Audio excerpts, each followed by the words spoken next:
Robert Fisk is an English writer and journalist from Maidstone, Kent.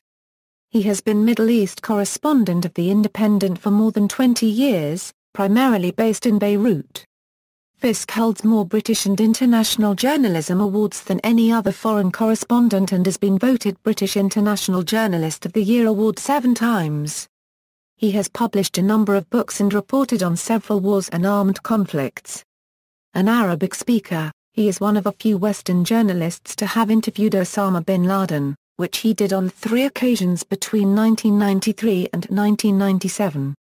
Early life and education: Fisk was an only child, born in Maidstone, Kent. His father, already in his mid-50s, was borough treasurer at Maidstone Council and had fought in World War I. He was educated at Yardley Court Preparatory School, Sutton Valence School and Lancaster University, where he cut his journalistic teeth on the student magazine John O'Gauntlet. He later gained a Ph.D. in political science, from Trinity College, Dublin in 1983. The title of his doctoral thesis was A Condition of Limited Warfare, a Permalia's Neutrality in the Relationship Between Dublin, Belfast and London, 1939–1945. Career Newspaper correspondent Fisk worked on the Sunday Express diary column before a disagreement with the editor, John Juna, prompted a move to the Times. From 1972–75, the height of the Troubles, Fisk served as Belfast correspondent for the Times, before becoming its correspondent in Portugal covering the aftermath of the Carnation Revolution. He then was appointed Middle East correspondent. When a story of his was spiked after Rupert Murdoch's takeover, he moved to The Independent in April 1989. The New York Times once described Robert Fisk as probably the most famous foreign correspondent in Britain. He reported the Northern Ireland Troubles in the 1970s, the Portuguese Revolution in 1974, the Lebanese Civil War, the Iranian Revolution in 1979, the Soviet War in Afghanistan, the Iran–Iraq War, the Gulf War, the Bosnian War, the Algerian Civil War, the Kosovo War, the 2001 international intervention in Afghanistan, the invasion of Iraq in 2003, the Arab Spring in 2011 and the ongoing Syrian civil war. War reporting Fisk has lived in Beirut since 1976, remaining throughout the Lebanese Civil War. He was one of the first journalists to visit the scene of the Sabra and Shatila massacre in Lebanon, as well as the Syrian Hama massacre. His book on the Lebanese conflict, Pity the Nation, was first published in 1990. Fisk also reported on the Arab–Israeli conflict, the Bosnian War, the Kosovo War, the Algerian Civil War, among other conflicts. During the Iran–Iraq War, he suffered partial but permanent hearing loss as a result of being close to Iraqi heavy artillery in the Shatt al-Arab when covering the early stages of the conflict. After the United States and Allies launched their intervention in Afghanistan, Fisk was for a time transferred to Pakistan to provide coverage of that conflict. While reporting from there, he was attacked and beaten by a group of Afghan refugees fleeing heavy bombing by the United States Air Force. He was ultimately rescued from this attack by another Afghan refugee.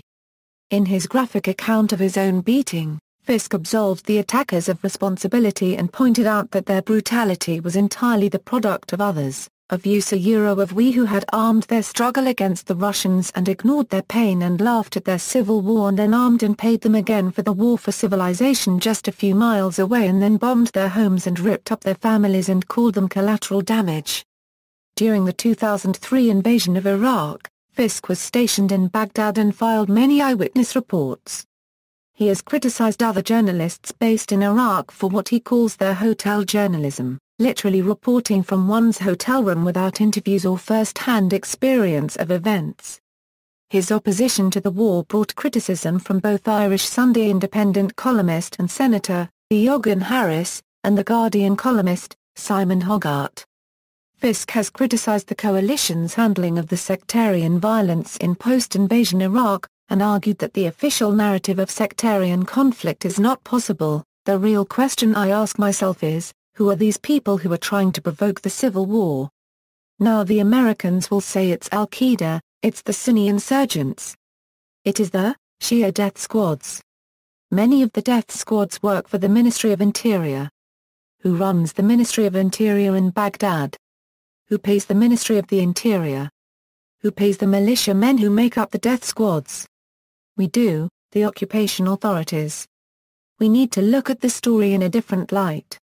Osama bin Laden Fisk interviewed Osama bin Laden 3 times, reporting the interviews in articles published by The Independent on December 6, 1993, July 10, 1996, and March 22, 1997. During one of Fisk's interviews with bin Laden, Fisk noted an attempt by bin Laden to convert him. Bin Laden said, "Mr. Robert, one of our brothers had a dream. That you were a spiritual person. This means you are a true Muslim." Fisk replied, "Sheikh Osama, I am not a Muslim. I am a journalist, whose task is to tell the truth." Bin Laden replied, "If you tell the truth, that means you are a good Muslim." During the 1996 interview, bin Laden accused the Saudi royal family of corruption. During the final interview in 1997, bin Laden said he sought God's help to turn America into a shadow of itself. Fisk strongly condemned the September 11 attacks, describing them as a hideous crime against humanity. He also denounced the Bush administration's response to the attacks, arguing that a score of nations were being identified and positioned as haters of democracy, or kernels of evil, and urged a more honest debate on U.S. policy in the Middle East. He argued that such a debate had hitherto been avoided, because, of course, to look too closely at the Middle East would raise disturbing questions about the region, about our Western policies in those tragic lands, and about America's relationship with Israel. In 2007, Fisk expressed personal doubts about the official historical record of the attacks. In an article for The Independent, he claimed that, while the Bush administration was incapable of successfully carrying out such attacks due to its organizational incompetence, he is increasingly troubled at the inconsistencies in the official narrative of 9/11, and added that he does not condone the crazed research of David Icke, but is talking about scientific issues. Fisk had earlier addressed similar concerns in a speech at Sydney University in 2006. During the speech, Fisk said, "Partly I think because of the culture of secrecy of the White House, never have we had a White House so secret as this one. Partly because of this culture, I think suspicions are growing in the United States, not just among Berkeley guys with flowers in their hair. But there are a lot of things we don't know, a lot of things we're not going to be told. Perhaps the 4th plane was hit by a missile, we still don't know." Recently published compilation of Osama bin Laden unregistered trademark S writings reveals how frequently he is inclined to cite Western writers, Western diplomats and Western thinkers. At one point he even advises the White House to read Robert Fisk, rather than, as one might have supposed, the Quran. Views: Fisk is a pacifist and has never voted. He has said that journalism must challenge authority, all authority, especially so when governments and politicians take us to war. He has quoted with approval Israeli journalist Amira Hass, "There is a misconception that journalists can be objective. What journalism is really about is to monitor power and the centers of power." He spoke on lies, misreporting, and catastrophe in the Middle East at the First Congregational Church of Berkeley on September 22, 2010, and stated, "I think it is the duty of a foreign correspondent to be neutral and unbiased on the side of those who suffer, whoever they may be."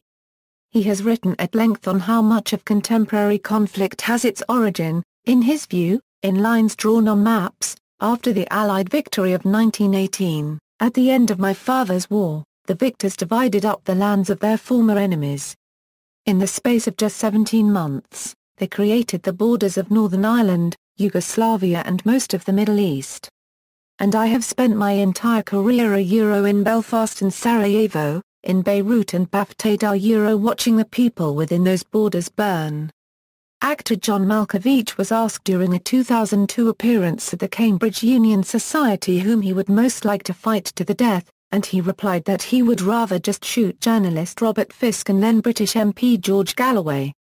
Fisk reacted with outrage at the comment made by Malkovich and also at his associating me with a jerk like Galloway. Personal life: he married American journalist Lara Marlowe in 1994. They divorced in 2006. Fisking is a blogosphere slang describing a point-by-point criticism that highlights perceived errors, or disputes the analysis in a statement, article, or essay. The term originated from various blogs which have taken particular issue with Fisk's views. Many of these bloggers have responded by reprinting his dispatches on their blogs, adding their own paragraph-by-paragraph commentary, dissecting and debunking Fisk's assertions and opinions.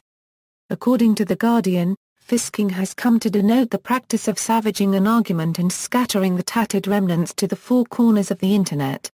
Awards and honours: Fisk has received the British Press Awards International Journalist of the Year 7 times, and twice won its Reporter of the Year award. He also received Amnesty International UK Media Awards in 1992 for his report The Other Side of the Hostage Saga, in 1998 for his reports from Algeria and again in 2000 for his articles on the NATO air campaign against the FAI in 1999.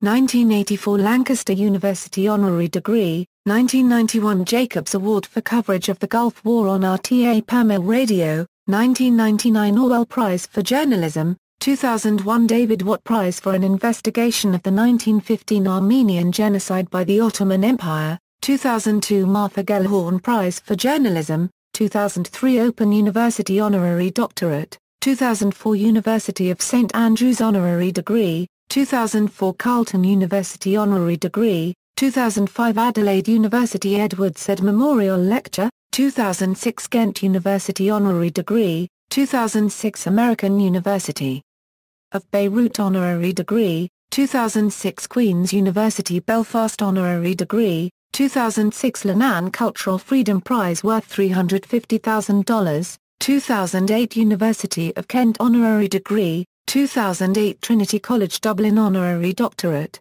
2009 College Historical Society's Gold Medal for Outstanding Contribution to Public Discourse, 2009 Liverpool Hope University Honorary Degree, 2011 International Prize at the Amalfi Coast Media Awards, Italy. Works. Books His 2005 work, The Great War for Civilization, The Conquest of the Middle East, with its criticism of Western and Israeli approaches to the Middle East, was generally well received by critics and students of international affairs and is perhaps his best-known work. The Point of No Return, The Strike Which Broke the British in Ulster. London, Times Books Deutsch. ISBN 0-233-96682-X, In Time of War, Ireland, Ulster and the Price of Neutrality, 1939 Euro 1945. London, Gill and Macmillan. ISBN 0-7171-2411-8. Pity the Nation, Lebanon at War. London, Oxford University Press. XXI, 727 pages. ISBN 0-19-280130-9. The Great War for Civilization, The Conquest of the Middle East London. Fourth Estate. XXVI, 1366 pages. ISBN 1-84115-007-X, The Age of the Warrior, Selected Writings London, 4th Estate ISBN 978-0-00-727073-6, Robert Fisk on Algeria Independent Print Limited. Video documentary Fisk produced a three-part series titled From Beirut to Bosnia in 1993 which Fisk says was an attempt to find out why an increasing number of Muslims had come to hate the West. Fisk says that the Discovery Channel did not show a repeat of the films, after initially showing them in full, due to a letter campaign launched by pro-Israel groups such as Camera. Said epigraphy, Foldery misattributed to Robert Fisk Saddam Hussein From Birth to Martyrdom. Egypt, Ida. 272 pages. An Egyptian publication which falsely claimed Fisk to be the author. References. Further reading, Robert Fisk on Shakespeare and War, Journalism and the Words of Power. Robert Fisk address to the 5th Al Jazeera Annual Forum on May 23. External links. Column archive at The Independent, works by or about Robert Fisk in libraries, Robert Fisk on journalist at Z Communications articles.